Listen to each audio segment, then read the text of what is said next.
Bologna with Alessandro Marconi. Then he moved in 2010 in Rochester, where he joined the astronomy group in RIT. And he's now working with Andrew Robinson on recoiling supermassive black hole in neutral galaxies. And that's the topic of today's talk. Thank you very much, and thank you for coming here. So today I'm going to tell you about this project, which is about a photometric analysis of nearby galaxies in search for supermassive black holes that are offset from the center of the galaxy. So despite the scary title of this slide, I will be brief. I will give you an introduction with some background, and then I will explain the technique that we used. Then I will present the result, and I will tell you about our interpretation of what we get. So both observations and simulations, like this great-looking simulation, are telling us that galaxies grow mainly by merger. Also, what we know is that in the centers of at least the most bright galaxies, there are supermassive black holes. So if we keep moving along this line of thoughts, this means that every time that there is a galaxy merger, there is also the formation of a supermassive black hole binary. And there are circumstantial evidences that are suggesting that supermassive black hole binaries merge efficiently. It seems very hard to find one. So once we look at galaxy clusters like what we see here, or groups, then we see that in the center there is a massive elliptical galaxy. So both observations and simulations are suggesting that an elliptical galaxy sitting into the center of the cluster, it is likely to have experienced something like 1 or 5 major mergers during its lifetime. So it is likely such a galaxy experienced during his lifetime for more than once the formation of a supermassive black hole binary, and then possibly merged. Now let's take a look at a snapshot, the evolution of galaxy mergers, and let's set some reference radius, some reference mechanism. Now we can forget about the first 3, where the galaxy is just coming together. The 2 galaxies are going to meet, and so we can start from the panel number 4. So what we see there is the formation of a dual AGN. So in this phase, both supermassive black holes are still far away. They are separated by kiloparsecs. Their relative velocity is of order of few hundred kilometers per second, and still they don't know anything about each other. So at this point, they just keep sinking toward the center of the new potential well because of dynamical friction. So we are, if we look at this plot, this means that we are in this region where dynamical friction is still very efficient. And the separation that here is 1, it will be, as I say, the order of kiloparsecs. But just to give an idea of the scale of this plot, this will be between 10 and 100 parsecs. Then, once the 2 supermassive black holes keep sinking toward the center, then there is the formation of a binary. So the 2 black holes now form a bound pair. And so we are in this regime where the 2 supermassive black holes at this point keep shrinking because of interactions with other stars. So what happens is that there are 3 bad interactions between the supermassive black hole binary and stars that are coming toward the center, intersecting the orbit of the binary, and then they are slingshotted away. So these are the lost cone stars. This point here is particularly important for the work that we did, because it is in this phase, when there are 3 bad interactions between the binary and the stars, that there is the formation of a core into the galaxy. So in other words, if we look at the light profile of an elliptical galaxy, then toward the center there is a plateau. And it is believed that this plateau was formed by this mechanism. And as I say, that this is important because this determined the selection criteria for our galaxies. Then once we reach this separation here, which at this point is on sub-parsec level, then there will be gravitational waves driving the shrinking of the binary. And because of asymmetries into the system, so for example, different masses of the two supermassive black holes or different spin, then the emission of the gravitational wave will be asymmetric. So in other words, linear momentum will be taken out of the system, and the newly formed supermassive black hole will recoil into the counter direction. So I'm sure that all of you know this very well, and the kick, the velocity of the kick depends on the details of the system. And people during the last almost 1 decade have been explored a number of configurations of the supermassive black hole binary. These are just two examples. This was called the super kick, the hang-up configuration. And in the best case, they were able to simulate supermassive black holes merging and then recoiling with a velocity that was as high as 5,000 kilometers per second. Of course, this is very interesting. It's very exciting. But we see that high velocities are reached in very few cases. Nevertheless, this is not really important for the analysis that we did here. And then there are already many observations that are showing that such velocities are really, really rare.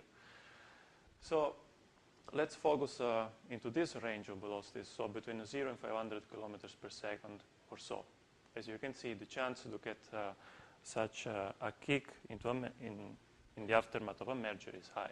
Can you explain exactly what is the mechanism that produces the core in the galactic environment? That produces the core? core? So what happens is that there are stars intersecting the orbit of the binary. These are called the lost cone stars.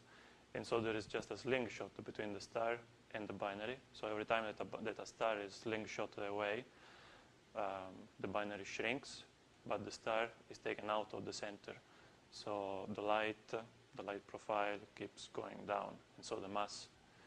And this leads to the formation of a core. Now, of course, there are people who may not totally agree with that, because we don't really know which was the original profile of the galaxy. So here the assumption is that originally the light profile was with a cusp, and then it went down.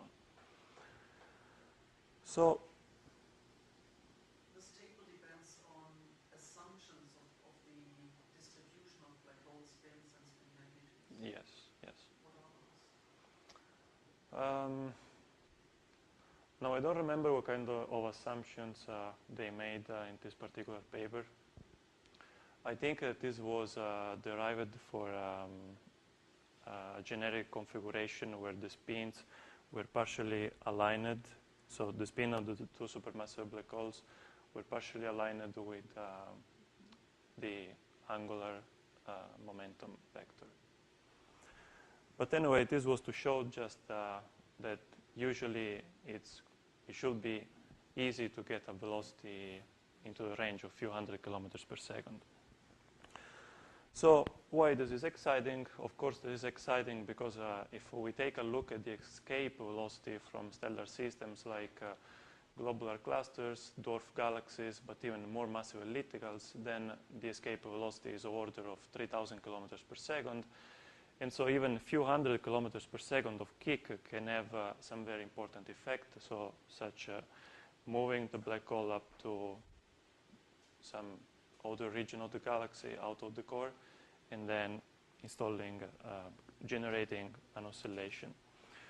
And indeed, there have been works on this kind of situation. So where the black hole was not expelled from excuse me, the black hole was not expelled from the galaxy. And so, for example, Gualandris and Merritt a few years ago explored via n-body simulations the dynamic of the black hole in such a system. And this is what led us to start this work. So what we are going to see here is that the supermassive black hole is moved from the center down to a few kiloparsec from the galaxy. and then there will be an initial phase of an oscillation characterized with a large amplitude, and then this initial phase will be immediately dampened, and there will be long-living oscillations. Now, in particular, the long-living oscillations that start immediately after the first cycle, these oscillations are characterized by an amplitude which is of order of the core radius, and the core radius in massive elliptical galaxies is of order of few hundred parsecs. So, for example, M87, it has a particularly large core, has a core which is about 800 parsecs. So, sorry? What do you say? The contours, these are isodensity contours. So, in this paper, Gualandres and Merritt were suggesting a very interesting hypothesis. So what they were saying is that maybe if you take a massive elliptical and you consider that the typical time between galaxy mergers and the typical time required to dampen these oscillations, they are quite similar. So it is possible that in a massive elliptical, the supermassive black hole will always show oscillations that are comparable with the size of the core. Because you have one oscillation, keeps going, then another galaxy is coming, and another supermassive black hole is in spiraling, and there is a new merger. So what is the model that they use then? The galaxy model? Is it a Bohr model or Power-Law model? Here, I think this was a core galaxy. So, do we have any candidates for such recoiling supermassive black holes or escaping black holes? Well, what you will find out is that there isn't any secure detection of a recoiling supermassive black hole. So there are a number of candidates, and people approach this search in a number of ways. Now I will just review a couple of them. So, for example, in nearby galaxies, what you can do is that to look for a direct offset between the center of the galaxy, where the center of the galaxy is defined by the distribution of light over the inner few kiloparsec, and then you compare the position of the active galactic nucleus. So, in a galaxy like M87, there is a bright nuclear source which is associated with the accreting black hole. So, what people do is that they look for the separation between these 2 points. And of course, this can be done only for the nearest galaxies. And anyway, even the presence of an offset doesn't mean anything by itself. So it is necessary to get further observations and further proofs of what is the origin of such an offset. So this was the case of M87. So there is a candidate offset black hole in M87. Then another very popular method is a method based on spectroscopy. So this is the unification model for AGN. According to this model, we have the supermassive black hole and then the borderline region on sub-parsec scale. So when the supermassive black hole recoils, then this part, which is the broadline region, remains bound to the supermassive black hole, while the narrow line region that is sitting further out, this is not affected or almost not affected by the recoiling black hole. So there will be a high velocity offset between the broadline region and the narrow line region. And a possible example comes from this case, where what you see here is that the broadline system is offset from the narrow line system. So there is an offset which is about 3,000 kilometers per second. This is a candidate recoiling supermassive black hole, but even in this case, such a spectrum can be explained with other configurations. So for example, this could be explained by the presence of a supermassive black hole binary, then an accretion disk, and then the narrow line could come, the red narrow lines can be generated by the other accretion disk, while the blue narrow line can come from matter that is falling into the secondary supermassive black hole. So one more time, the observations are, the interpretation is ambiguous. Another example comes from spectropolarimetry. So what you see is that this is the total flux, and then the H alpha line here shows a red asymmetry, but the polarized flux shows a blue asymmetry. So the way people try to interpret this result is that what we see in total flux is a direct view of the broadline region that is going away from us, and so this will be responsible for the red asymmetry. But on the other side, the broadline region will be traveling toward the scattering region, and so in polarized flux we see a blue asymmetry. As I said for the previous cases, there are multiple interpretations, so even this one is not just a secure detection. And then another very, very famous, and probably this may be the best candidate, is this observation of SID42, where there is both a spatial offset between two nuclear sources, and there is also a velocity shift between the broad lines and narrow lines, which is of order of 1,200 kilometers per second. So this was to give you an idea of the status of this kind of observations. Now I will tell you about the technique that we used to look for such recoiling supermassive black holes. As I mentioned, we got interested into this subject after the paper proposed by the paper from Golandres and Merritt. And so what we wanted to do is to test their prediction. So in other words, what we want to do is to see if in massive elliptical galaxy there is any evidence of supermassive black holes that are recoiling over scales of 100 parsecs or so. So how do we do that? What are the galaxies that we select? We have a flux-limited sample of bright ellipticals, and of course we discard all the galaxies where there is a strong presence of dust, because a photometric analysis will give a very ambiguous result. And all of these galaxies are characterized by the presence of a bright point source. Then they are characterized by radio emission, and there is a correlation between the radio luminosity of the point source and the optical luminosity of the point source. So what we think is that this optical emission here is coming from synchrotron, so it's associated with a supermassive black hole.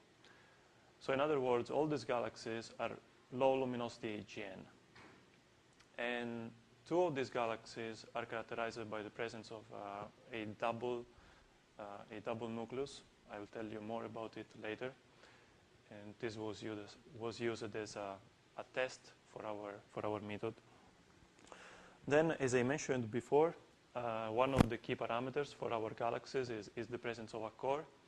So the presence of a core is supposed to be a hallmark for the presence of a supermassive black hole binary. So in other words, it is possible that the binary is still there, or it is possible that the binary was there and merged not too long ago.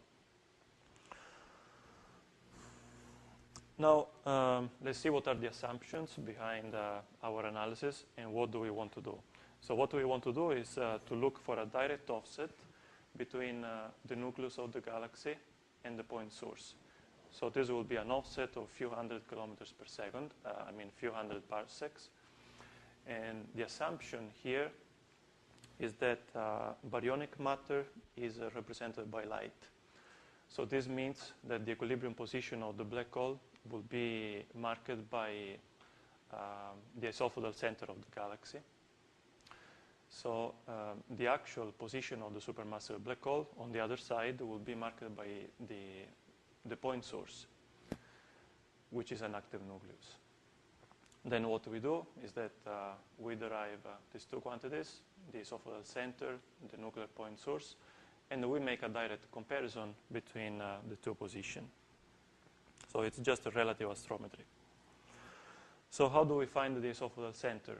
If we have an image like M87 and it is quite messed up, we build a mask where we mask out all the bad pixels, we mask out the jet, we mask out globular clusters or foreground stars, and then we build the model, and from the model we get the esophageal center.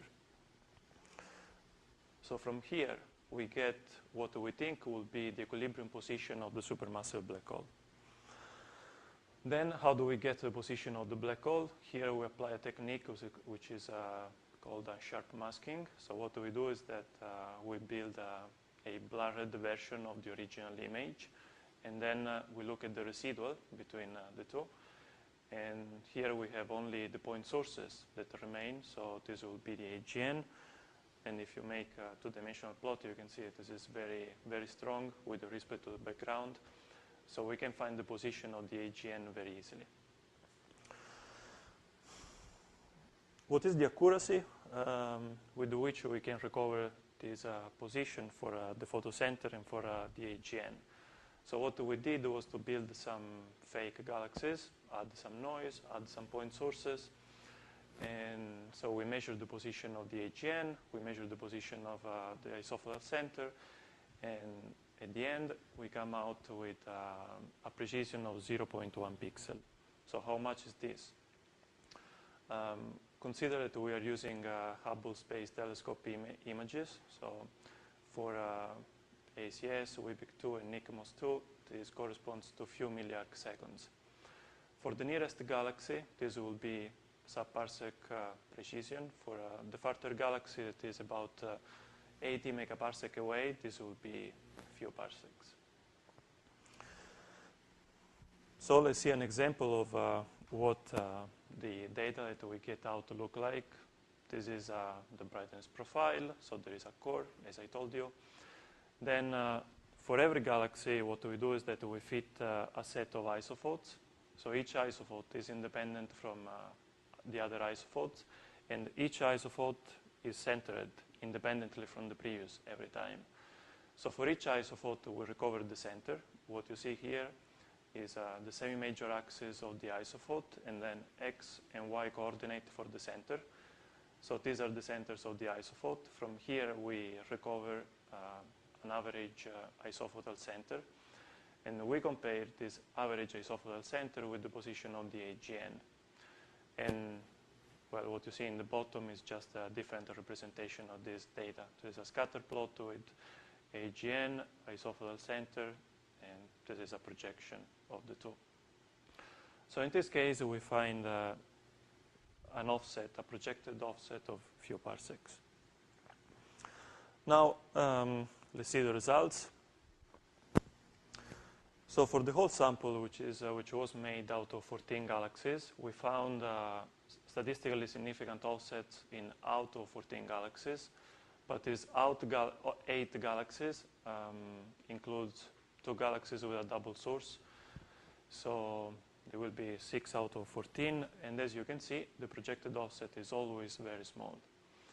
So at this point, you can already reach what is the conclusion of the work, and the conclusion is that if you look at the offset in terms of the core radius, which was the main parameter to compare the offset, you can see that the offset is always very small. It's order of 10 to the minus 2, the core radius. So here we can already answer the question that was behind the work. So the question was, there is any evidence of supermassive black holes that are offset from the galactic center for at least 100 parsecs or so? And the answer is that we don't find any evidence of such offset. Okay, so now we go to the most interesting part of the work, which is trying to make an interpretation of the data that we get. So the first thing that we do is that we make a simple simulation where we are trying to get a probability to observe a given projected offset into a given galaxy. So what are the assumptions behind this simulation? As I told you, The galaxies that we are observing are all massive galaxies. All of them are characterized by the presence of a core. So it is very likely that every one of these galaxies experienced a major merger at some point during their lifetime. So we assume that every galaxy in our sample experienced the presence of a binary supermassive black hole. Then this binary merged, and it created a recoiling supermassive black hole that was displaced up to the core radius. So in order to get such an offset, you need a velocity which is of order of a few hundred kilometers per second. Now, this is just an estimate. Don't take this value too seriously. And then we estimated the typical time between galaxy mergers from cosmological simulations. This was done between redshift 0 and 6 for mass ratios that were at least 0.1. So we assume it is typical time between galaxy mergers of 1 giga-year. And then from n-body simulations, we assumed that the damping time into the galactic core was given by this expression. So it depends on the size of the core, and it depends on the stellar velocity dispersion. So this is a quantity that we can compute for every galaxy. So yes, this comes from the paper. So there is not dependence on the density profile. It's just, just assumes that there is a core in the yes. Mm-hmm. So what we do at this point is that we simulate these damped oscillators that will be our recoiling supermassive black hole. Then we make a projection. And for every galaxy, we compute the probability to get a projected offset that is larger than a given threshold. Here, the threshold is given in units of the core radii. So what you see here are these probabilities for 3 of the galaxies in the sample. And the black dot is marking the actual value that was observed into the galaxy. So now what you can see is that given our assumptions, the probability to get an offset larger than the observed one is really, really large, is almost 1. So this may not mean anything for a single galaxy, but if you find the same result for all the galaxies into the sample, this means that at least one of these assumptions was very, very optimistic. So the bottom line is that maybe even recoil velocities that are of order of a few hundred kilometers per second are very rare.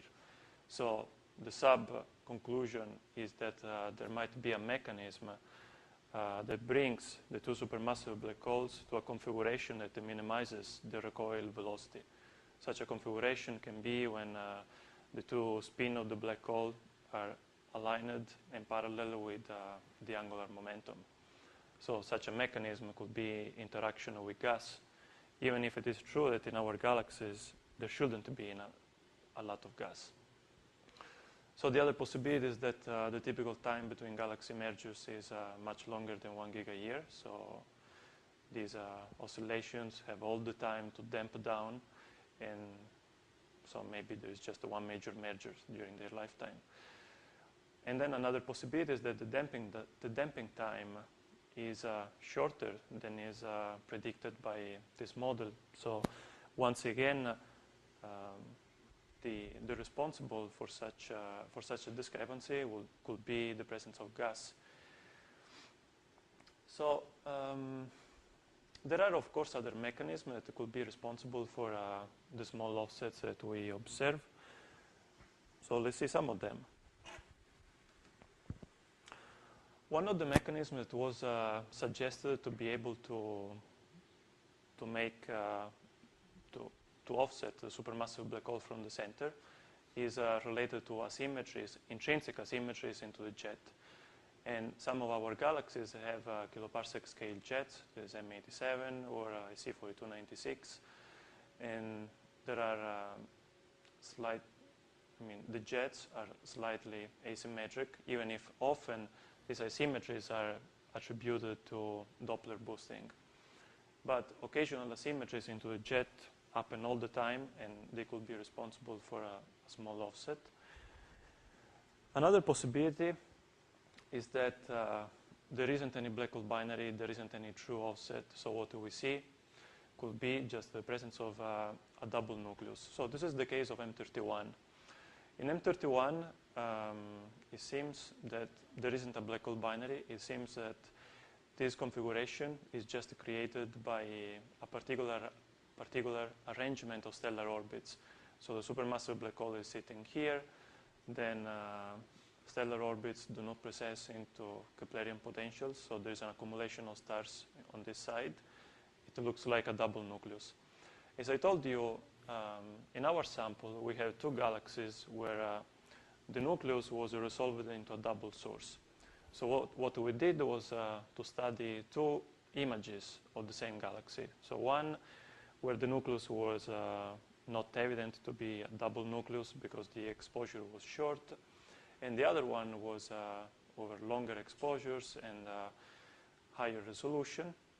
So what happens is that when we look at a double nucleus, which is in configuration similar to this one, and we look at this double nucleus where the double nucleus is not resolved, then what we get is an offset. So in other words, all of our parsec scale offsets can be due to just a configuration similar to the one in M31. And as I said, no supermassive black hole binary is involved, no recoiling black hole is involved.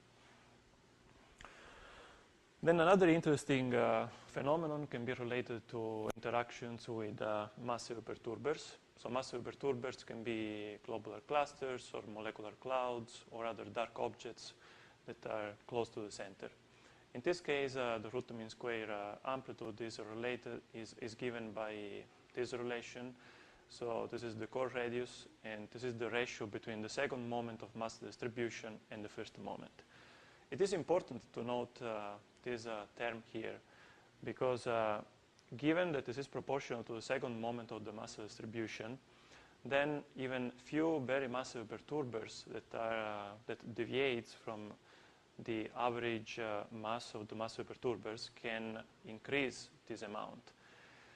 So the problem is that we don't know what is the mass distribution of massive perturbers in other galaxies. Even in the Milky Way, it's really difficult to get reliable data. So these are data for the Milky Way. So if we try to compute this amount for giant molecular clouds and for 10 to the 8 solar mass black hole, what we get is that this amplitude is at the most 10% the core radius. Then you need to consider that the amount that we observe is a projection. So this 10% of the core radius should then be projected. So it looks very unlikely that interactions with massive perturbers can be responsible for the offsets that we see. Also, if that was true, then you'd be able to resolve the global clusters into the core to observe them. Sorry, I didn't get it. So if there was a population of global clusters, for instance, in M87, right? Mm-hmm. Would you be able to observe them with current telescopes? Into the core of M87? Well, some globular clusters in M87 are visible, that were visible even in one of the images that I showed you. But I'm not sure that we can compute a mass distribution a good mass distribution of globular clusters in M87.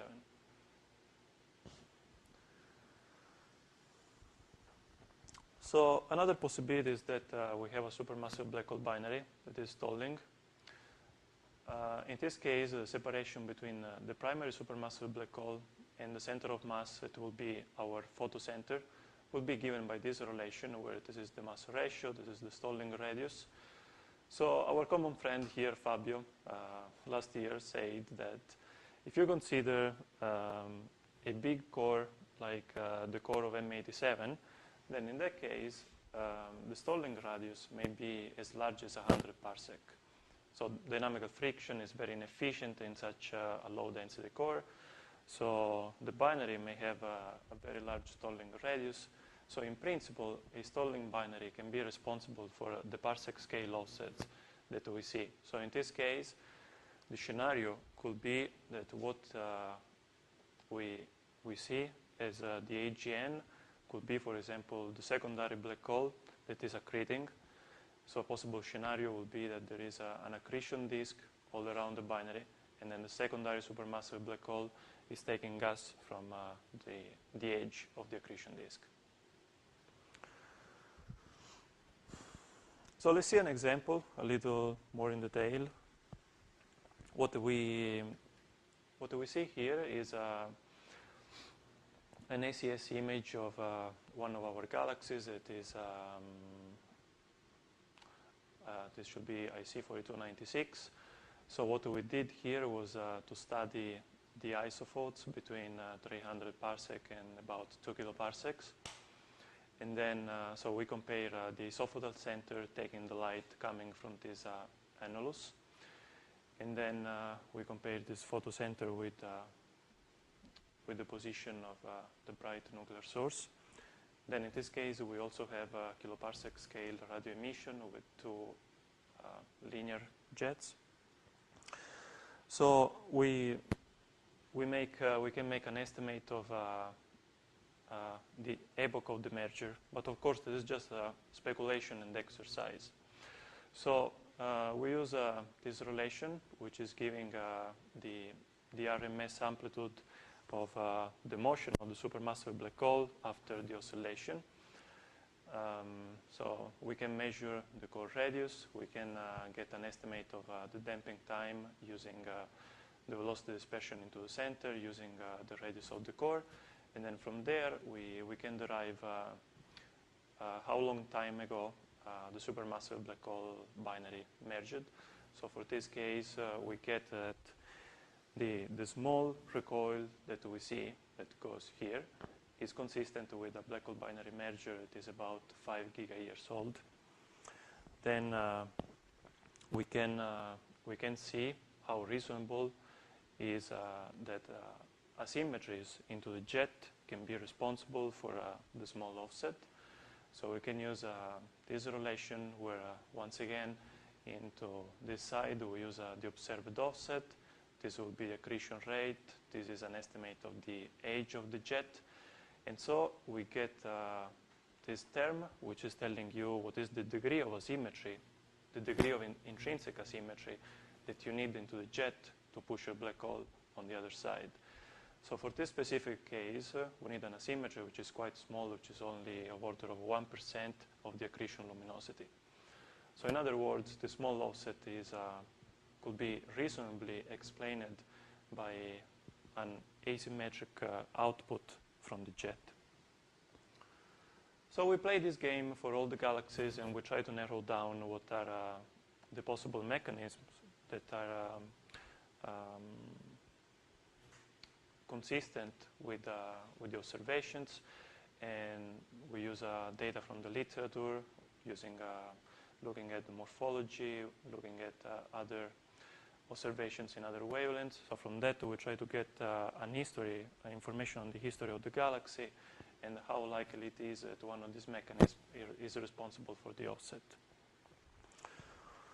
So now the conclusion that I'm sure you already drew the conclusion by yourself. So the main conclusion is, as I already told you, that there is no evidence for such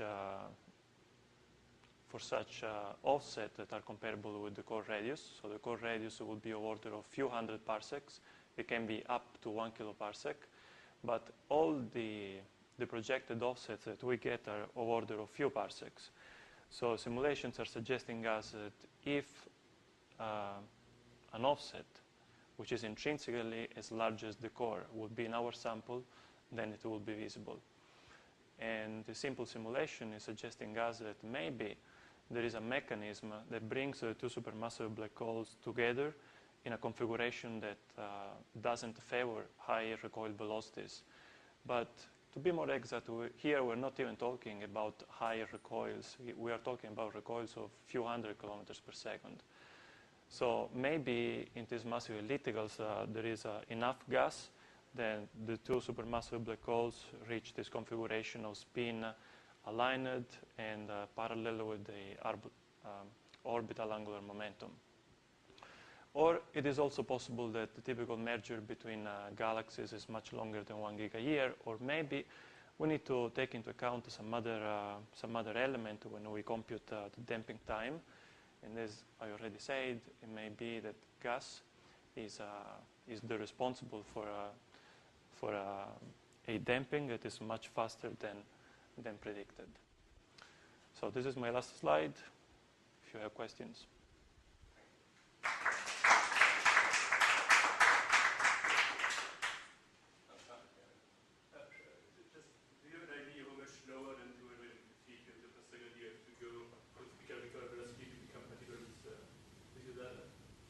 So what should be the typical recoil velocity of a black hole binary if your other two assumptions are correct? If the other two assumptions are correct, I think for our galaxies, the supermassive black hole should be pushed just around the black hole radius, which requires a typical velocity of 250 kilometers per second, or so, more or less. I mean, not larger than 500 kilometers per second. So velocities of all of the 50 to 500 are state compatible? Yes. Other questions? So what's your favorite explanation of this? Well, I like to think that this may be the problem. So as I said, maybe the configuration at the time of the merger is not the best one. And so probably gas is playing some major role. All of these simulations were run without any gas in them. So probably if you add some gas, the damping time may become smaller, even if the amount of gas in such galaxies shouldn't be really large. So it remains still a puzzle.